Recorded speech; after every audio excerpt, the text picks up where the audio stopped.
حضرت شیخ الاسلام خواجہ قمر الدین سیالوی رحمۃ اللہ علیہ کی خدمت میں ایک شخص نے آ کے کہا کہ آپ امام اعظم کی تقلید نہ کیا کریں، امام صاحب کی بات نہ مانا کریں۔ تو خواجہ صاحب شیخ تو تھے ہی، طریقت اور تصوف میں تو اللہ تعالیٰ نے انہیں دسترس عطا فرمائی تھی، وہ منطقی اور فلسفی بھی بڑے تھے۔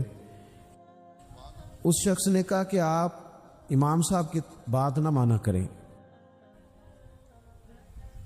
تو خواجہ صاحب بڑے دھیمے اور بڑے میٹھے انداز میں ہنس کے فرمانے لگے، تیری یہ بات مان لوں؟ اس نے کہا امام اعظم کی بات نہ مانے، تو فرمانے لگے تیری یہ بات مان لوں؟ وہ بندہ غور سے دیکھنے لگ گیا، آپ فرمانے لگے خدا کے بندے، اگر تیرے جیسے بیوقوف کی بات مانی جا سکتی ہے تو امام اعظم تو صحابہ کے شاگرد ہیں۔ ہمارا مزاج ہے کسی کے پیچھے چلتے، ہمیں ہمارے رب نے ہمارے اوپر رحمت کر دی، آسانی کر دی، کہا تمہیں رستہ آسان بتا دیتے ہیں۔ لَقَدْ كَانَ لَكُمْ فِي رَسُولِ اللَّهِ أُسْوَةٌ حَسَنَةٌ، تمہارے لیے نبی پاک کی زندگی میں بہترین نمونہ ہے، بہترین۔ آپ پڑھیں لوگوں کو، آپ کسی شخص کو پڑھیں گے، پھر اس پر جو تنقید ہو رہی ہوگی وہ تنقید برائے تنقید ہو یا تنقید برائے تعمیر ہو، آپ جب اس تنقید کو پڑھیں گے تو کہیں نہ کہیں آپ کو لگے گا کہ اس بندے میں قباحت بھی ہے، اللہ والوں کو چھوڑ کے۔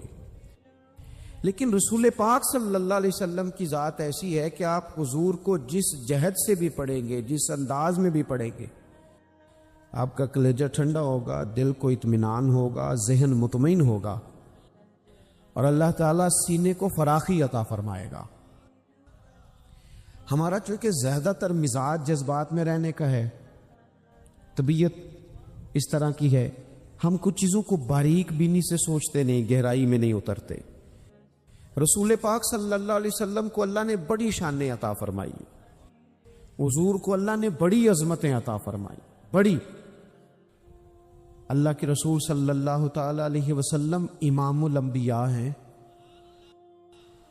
دیکھیں نا، کوئی آدمی کسی جماعت کی ایک چھوٹی سی تحصیل کا صدر ہوتا ہے تو وہ کارڈ بنوا لیتا ہے، اور اس پہ اس نے کئی جگہوں پہ لکھوایا ہوتا ہے کہ میں صدر ہوتا ہوں۔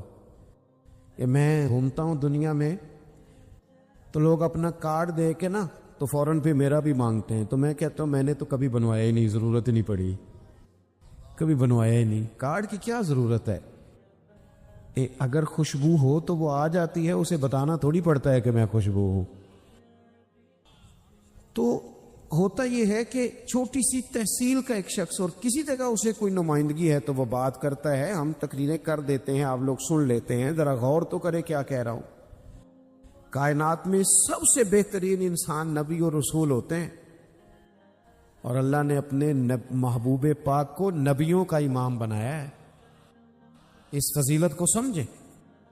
یہاں نا جو لوگ لاڈلا کہلاتا ہے نا کوئی بندہ کہ میں لاڈلا ہوں، ویسے یہاں لاڈلے بدلتے رہتے ہیں، کبھی کوئی لاڈلا ہوتا ہے، کبھی کوئی لاڈلا ہوتا ہے، ویسے یہاں لاڈلے بدلتے ہیں۔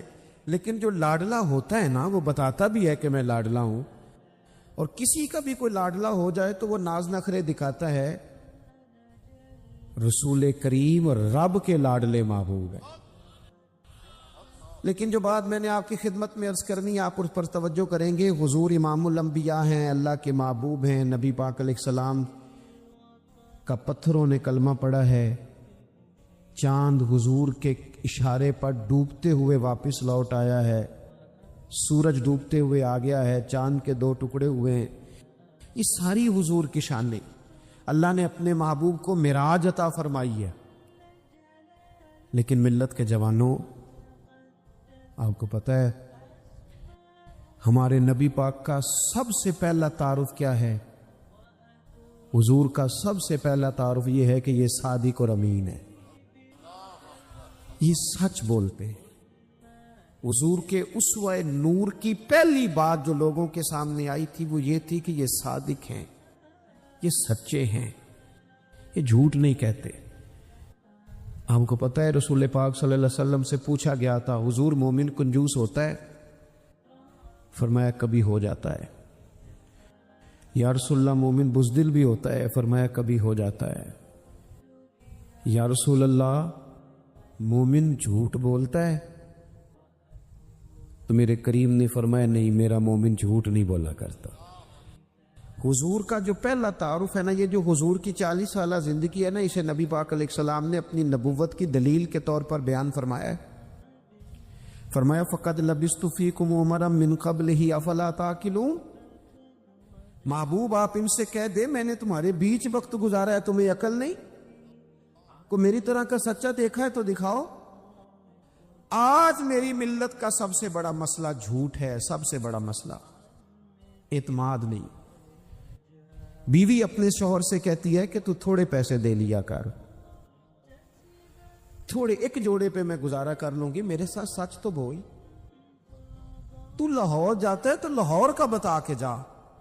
ماں کہتی ہے پتر سے کہ پتر تھوڑی باتیں بتایا کر پر سچی بتایا کر۔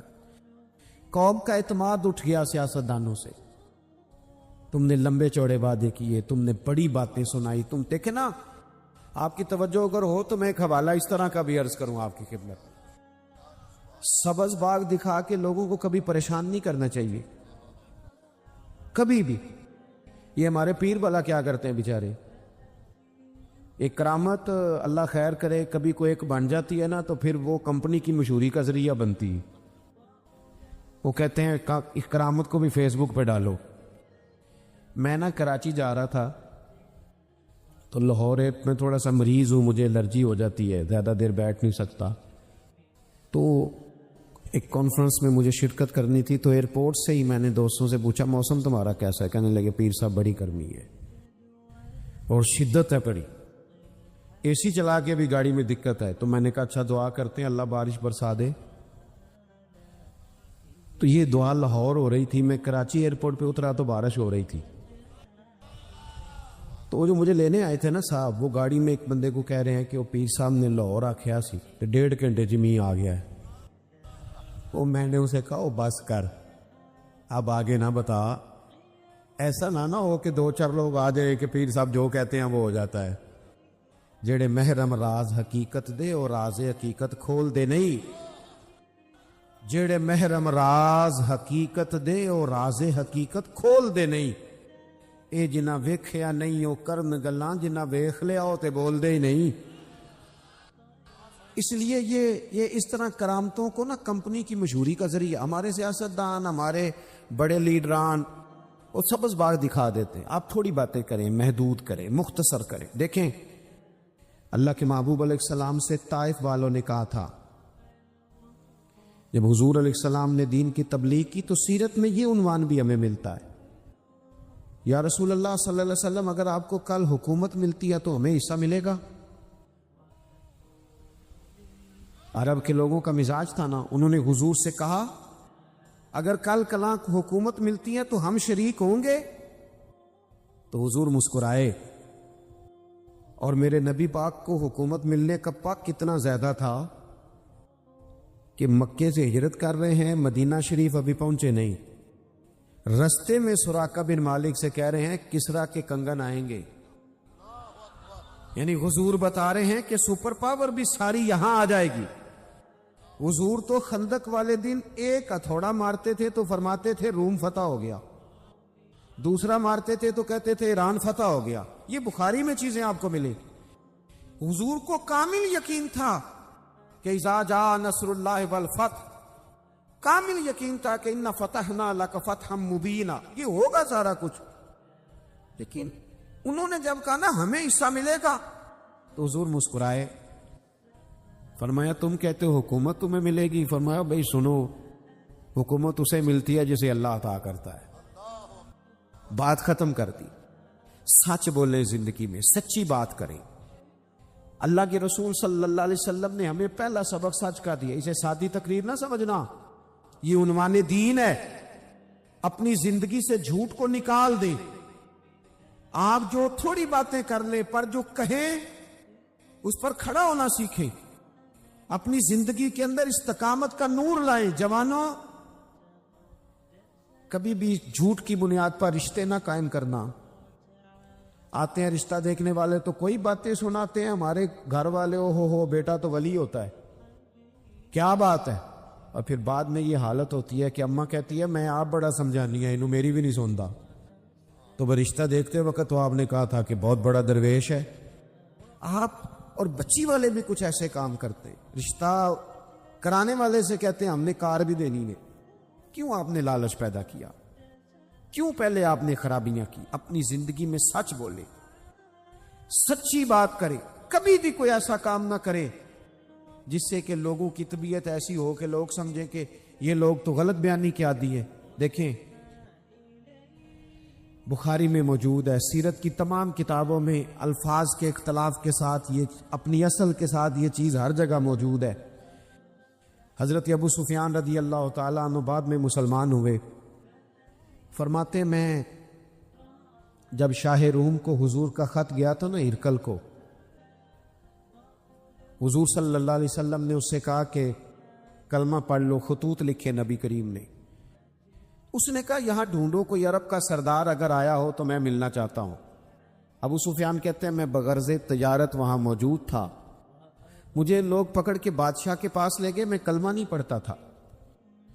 جب کوئی کسی کا مخالف ہوتا ہے تو اس نے کوئی کہانی بھی یاد کی ہوئی ہوتی ہے، ان لوگوں نے کہانی بھی یاد کی ہوئی تھی، معاذ اللہ جادوگر ہیں، شاعر ہیں، یہ کہانیاں بھی سناتے۔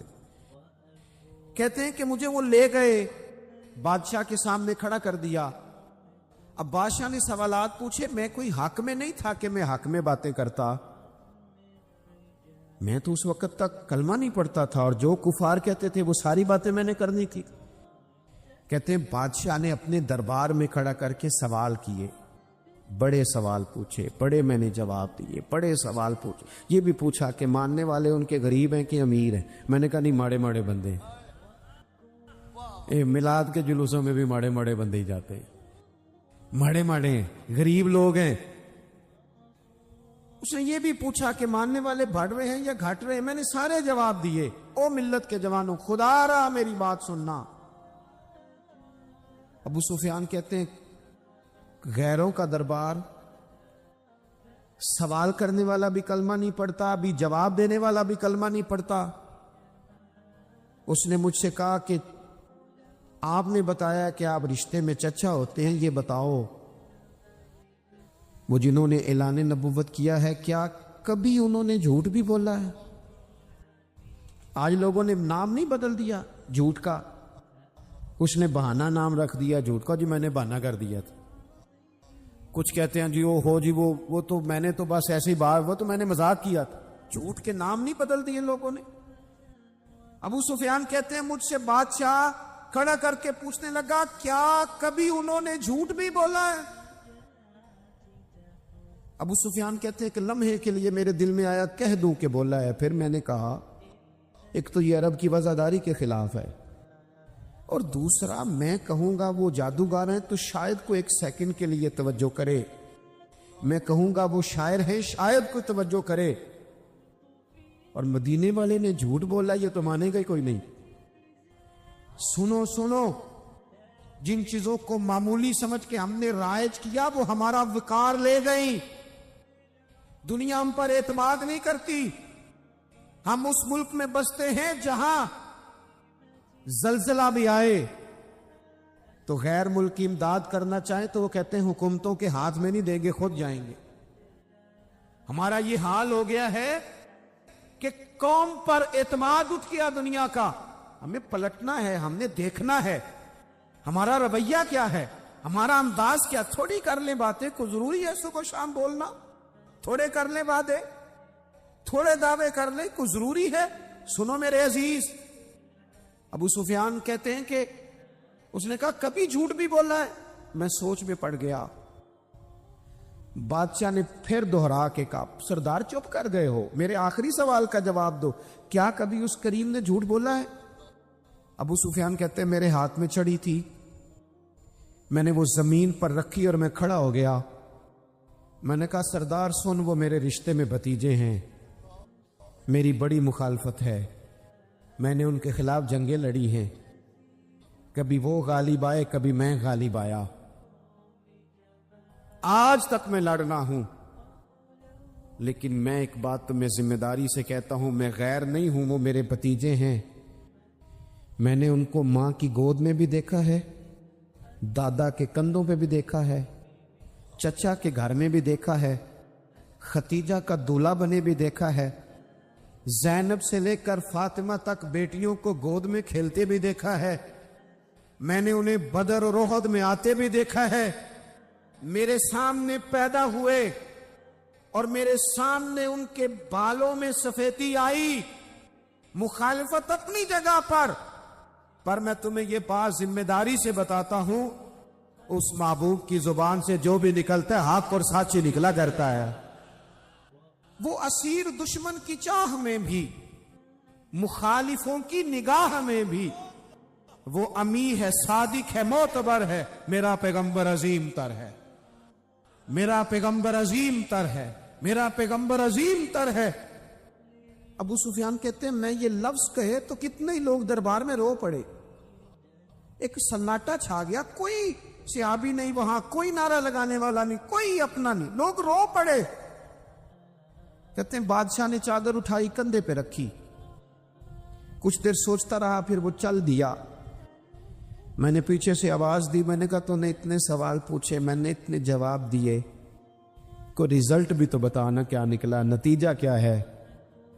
تو بادشاہ نے پلٹ کے میری طرف دیکھا، کہنے لگا سردار نتیجہ تو نکل آیا نا یار، جس بندے نے کبھی بندوں سے جھوٹ نہیں بولا وہ یہ جھوٹ کیوں بولے گا کہ میں اللہ کا رسول بن کے آیا؟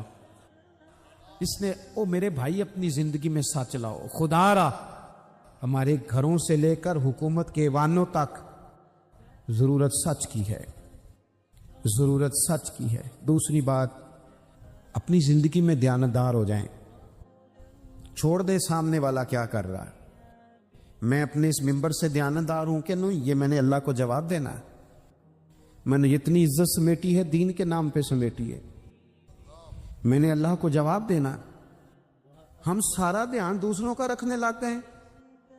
حضرت خواجہ نصیر الدین چراغ دہلوی رحمت اللہ علیہ سے بادشاہ نے آ کے وظیفہ پوچھا تھا، حضرت کو وظیفہ بتائے تو خواجہ صاحب فرمانے لگے اپنا کام دیانتداری سے کر، یہی سب سے بڑا وظیفہ ہے۔ اپنی زندگی میں دیانتداری، امانت داری، آپ اس طرح کے ہو جائیں کہ آپ جس طرح آپ سمجھے نا کہ یہ حرام جانور ہے تو میرے منہ میں جائے گا تو مجھے الٹی آئے گی۔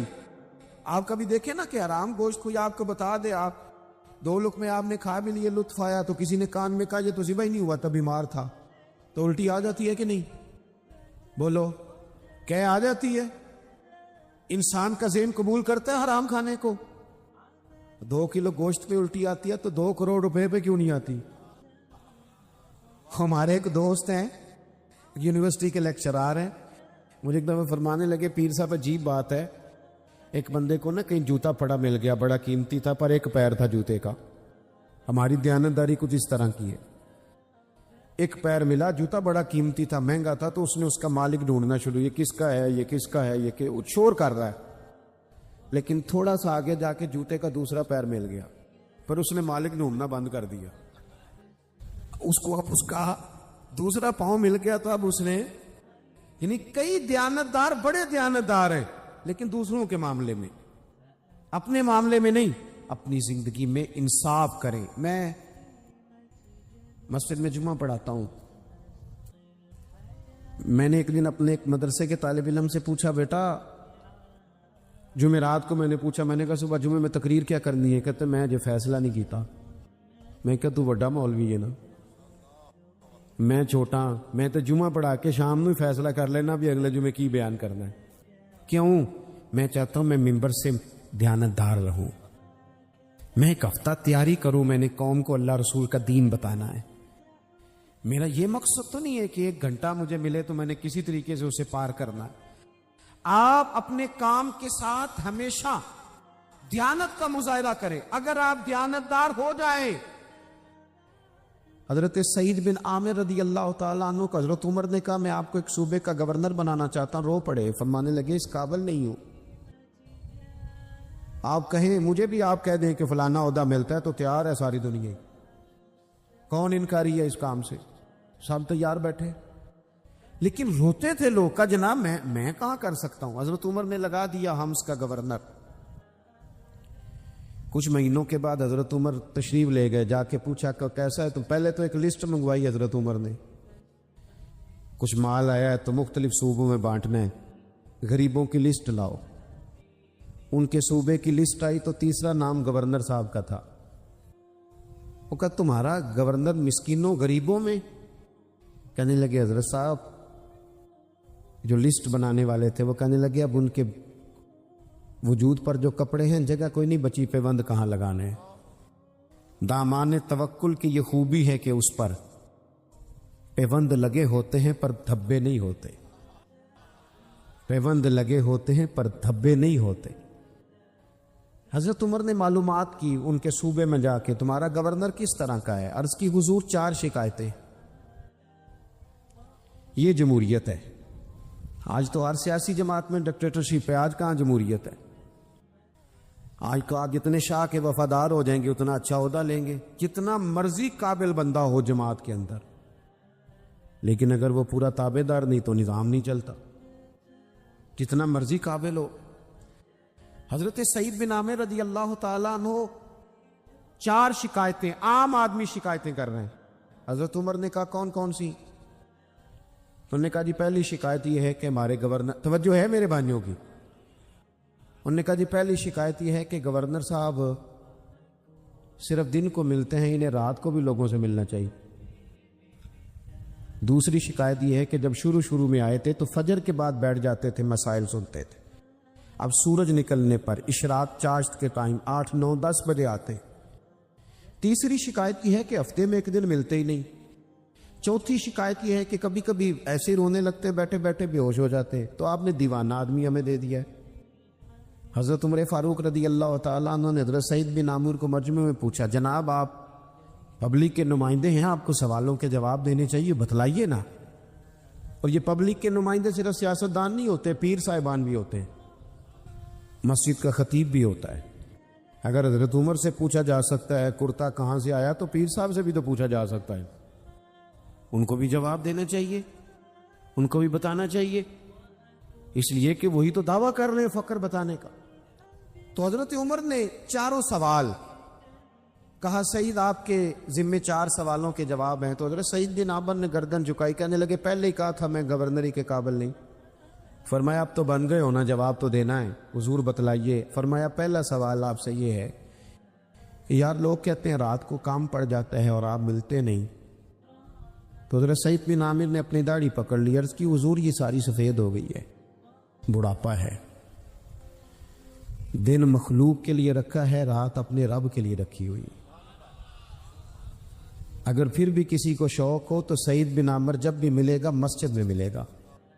ساری رات بارگاہ ربوبیت کی او سنگیو, تھوڑا مسلح بھی یار مضبوط کر لو, تھوڑا سا نا. ہم نہ تھک گئے ہیں فون سن کے. بہت سارے لوگ ایسے ہیں جن